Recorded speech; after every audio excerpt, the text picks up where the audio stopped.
My dad suddenly got very sick and had to go to the hospital. I can't go on our honeymoon because I need to be with him. So my husband says I should go alone.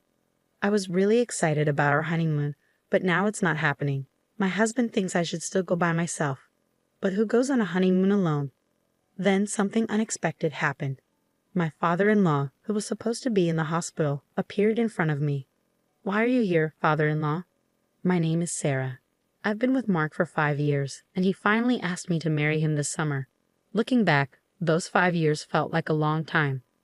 We started visiting Mark's parents' house about a year into our relationship, and he met my parents who live far away too. But he always said, "Let's wait until work is more settled," without making a definite plan to get married. Lately he even joked, "Why change anything?" This made me worried. "Mark, I'm turning 30 soon. If you're not going to be honest with me, we might need to end things." After I said that, Mark finally asked me to marry him. We were close to each other's families and had already talked about everything, from our wedding plans to our honeymoon destination. All that was left was to make those plans happen. We decided to have a small wedding with just our closest friends and family. The only thing left was our honeymoon. Mark planned to spend the day at his parents' house to spend time with them. I had dinner with my parents, who came from out of town, and then went home alone. I packed our bags for the honeymoon and sent Mark a text before bed. "Mark, you did great today. I'm all set for our honeymoon tomorrow. I'm really excited about going to Italy." But I didn't hear back from Mark. I figured he must have been really tired from the wedding and fell asleep. I hoped he wouldn't oversleep for our flight the next day. Feeling a bit worried, I eventually fell asleep. The next morning, I got a call from Mark. "Sarah, something really bad happened," Mark said quickly as soon as I answered the phone. "My dad collapsed and he's in the hospital. You'll have to go on our honeymoon alone today." "What? What do you mean?" I was shocked. "But your dad seemed fine at our wedding yesterday, didn't he?" "I'm just as surprised as you, Sarah. I need to stay with him, but you should still go on the honeymoon without me." "That's crazy. If your dad's sick, I can't just leave for our honeymoon. Who goes on a honeymoon alone anyway?" I asked which hospital his dad was in, but Mark wouldn't tell me. "If I told you, you want to come visit, right?" "Of course I would. Dad knows how much you've been looking forward to going to Italy. He insisted I should still let you go. Please respect his wishes. I won't be able to enjoy myself with everything that's happening. Will you come join me once he's feeling better?" "Definitely, I'll be there as soon as things calm down here." "Don't say as soon as things are settled. It might jinx it. Please, let me handle things here and go to Italy as planned. I'm almost at the hospital, so I won't be able to answer your calls. Talk to you later." "Well, wait, Mark," I tried to say, but he hung up before I could get a word in. I called back right away, but his phone was off. I didn't even know which hospital he was heading to, so I couldn't rush to be with my father-in-law. Feeling helpless, the doorbell rang, startling me.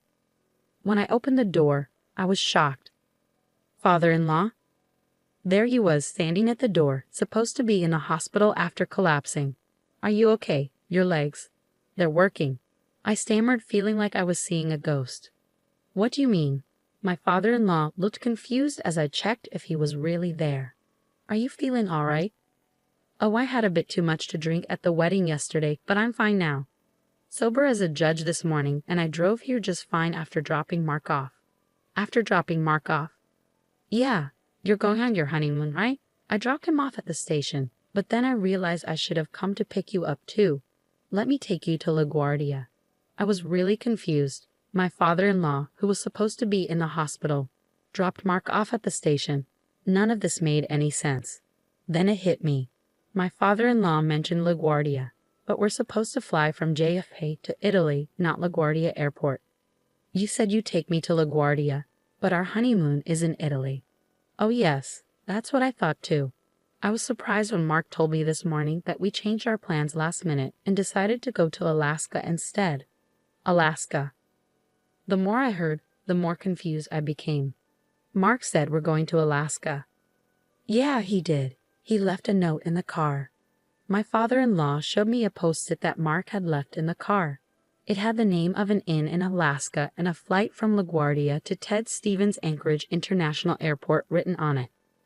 When I saw it, everything started to make sense. "Can you take me to LaGuardia then?" "Of course." Traffic shouldn't be too bad. We'll probably get there around the same time as Mark's train. Thank you so much. On the way, I couldn't stop thinking about Mark's behavior. Whether my guess was right or not, I find out when I saw him at the airport. I thanked my father-in-law and went into the airport. Near the check-in counter for the Alaska flight, I saw Mark right away. He was with another woman, cozying up together and picking out drinks. My suspicions were confirmed. He had been cheating on me. Maybe it started while we were living together. His reluctance to get married might have been because of her. And now, not only was he having an affair, but he was also going on a trip with her on the day of our honeymoon. I stood boldly in front of him. Mark, holding drinks and about to leave the store, saw me and looked shocked. Sarah, what are you doing here? Same question to you. Why are you, who should have been at the hospital with your dad, here? I just came to buy some stuff. Stuff? Did you really come all the way to LaGuardia just to buy drinks? Yeah, Dad wanted some specific airport water. That's funny you say that because I was just with your father. Huh?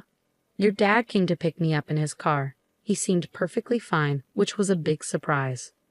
Oh right, after we talked, he suddenly felt better. He's always been resilient. Mark was sticking to his story. Amidst my shock, I couldn't help but think, what excuse will he come up with next? So who's this woman? Where were you two planning to go? Well, oh right, she's the nurse who looked after Dad. We're going to check out a rehab center for him in Alaska.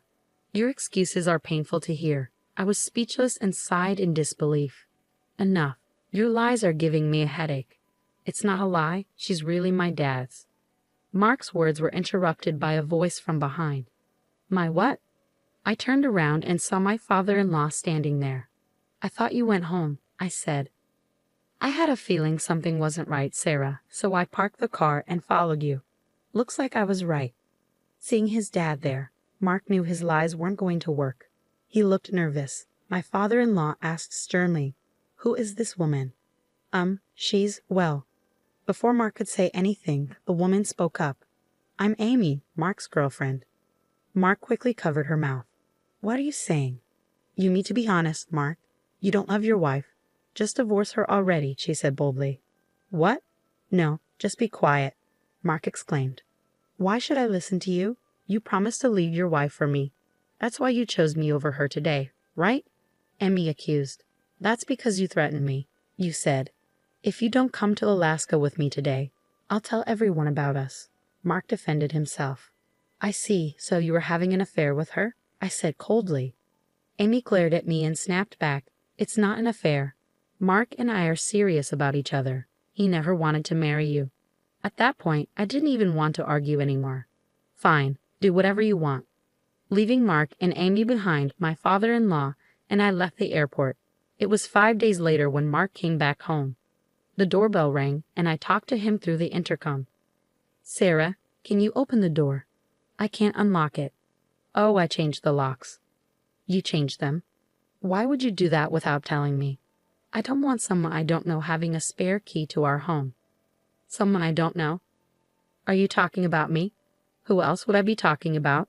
I've got the divorce papers ready, so just sign them. Wait, let me in first. We can talk about this. I kept the door chain on and passed the divorce papers through the crack. There's nothing to talk about. Once you sign these papers, can you leave right away? Don't be so angry. I've decided to end things with Amy. Huh? What do you mean? She's awful. I only agreed to go to Alaska because she threatened to tell everyone about us. But the trip was terrible. She complained the whole time about the inn and the weather. I told her I won't divorce you. Please break up with me. I don't care if you break up with that girl or not. The only option for me is a divorce, even if you don't agree. Don't say that. Are you mad because we didn't go to Italy? It's too late now, but do you want to go? Are you serious? How can you even suggest that? I was wrong to think I could reason with you. A man who cancels our honeymoon to go on a trip with his mistress isn't reasonable. Sign the divorce papers now and also sign this. I handed him another document through the crack. What's this? He asked. It's a payment agreement for alimony and the cancellation fee for our honeymoon. I had a lawyer prepare it while you were away. I'm saying I don't want a divorce. You're the one who wants it. So why do I have to pay alimony? I want to try again. You can't ignore the consequences of cheating. Infidelity means alimony, and the decision to start over isn't yours, considering you cheated. What about this cancellation fee? We don't get a refund for canceling our trip last minute. Since you caused it, you should pay. I told you to go alone.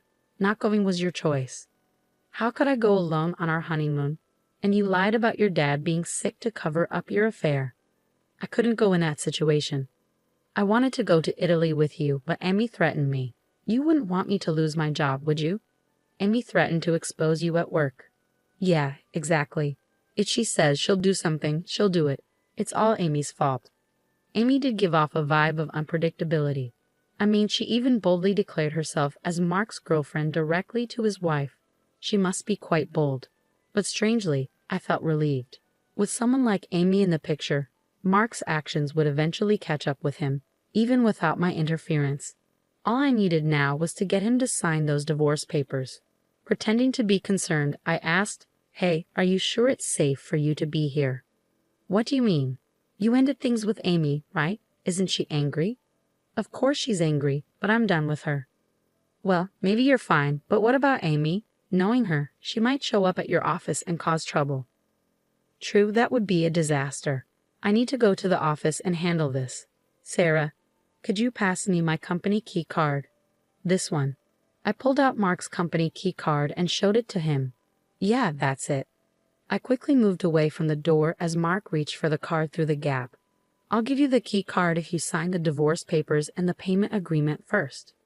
"But, have you made up your mind? You better decide quickly. Amy might get to your office before you."